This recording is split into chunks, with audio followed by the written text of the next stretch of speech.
చాలా గ్రేట్ఫుల్ గా ఉందన్న. ఇంత మంచి ఫిల్మ్లో ఒక మంచి ప్రామినెంట్ రోల్ వచ్చినందుకు అండ్ దానికి అప్రిషియేషన్ కూడా వస్తుంది. ఫిలింకి చాలా మంచి అప్రిషియేషన్ వస్తుంది. చాలా బాగా చేసుకుంటున్నారు ఆడియన్స్ అంతా. So grateful. సో తేజ సజ్జా గారు ఇప్పుడు మన మనోజ్ గారి మధ్యలో సీన్స్ ఎలా అనిపించాయి?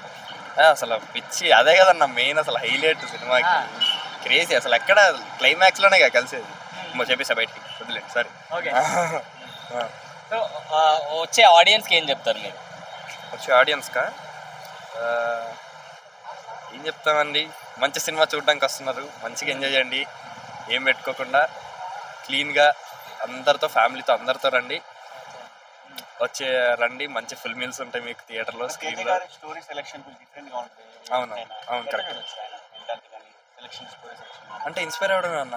తేజ అన్న కానీ నాని అన్న కానీ వీళ్ళందరూ, ప్రభాస్ గారు కానీ వీళ్ళందరి నుంచి స్క్రిప్ట్ సెలెక్షన్ ఇన్స్పైర్ అవ్వడమే, వాళ్ళని స్టడీ చేస్తూ. సెట్లో అందరు ఫ్రెండ్లీగానే ఉంటారు, మళ్ళీ వర్క్ వచ్చేసరికి అందరూ ఫోకస్డ్గానే ఉంటారు అన్న. మనోజ్ గారు బయట చాలా కామెడీ చేస్తారు. అబ్బో ఫుల్ సెట్లో కూడా చాలా జాలీగా ఉంటారు అన్న, చాలా జాలీగా ఉంటారు. మళ్ళీ వర్క్ వచ్చేసరికి చాలా ఫోకస్డ్గా ఉంటారు అన్న. ఒక ముక్కలో చెప్పాలంటే మిరాయి గురించి నీ సైడ్ నుంచి ఏం చెప్తారు? మిరాయా హిట్ కొట్టేసాం. ప్రభాస్ గారి ఏదో ఉందని చెప్పి చెప్పారు నైట్. అవును, మనకి స్టార్టింగ్ లో వాయిస్ ఓవర్ ఉంది కదా. అదే అదే. చాలా మంది రాముడు క్యారెక్టర్ ప్రభాస్ గారు చేశారని చెప్పి చెప్తున్నారు. అంటే అనుకుంటారు కదన్న, ఎవరి థియరీస్ వాళ్ళకు ఉంటాయి. ఏఐలో కూడా కొన్ని ఇమేజెస్ క్రియేట్ చేసి రిలీజ్ చేయడం జరిగింది.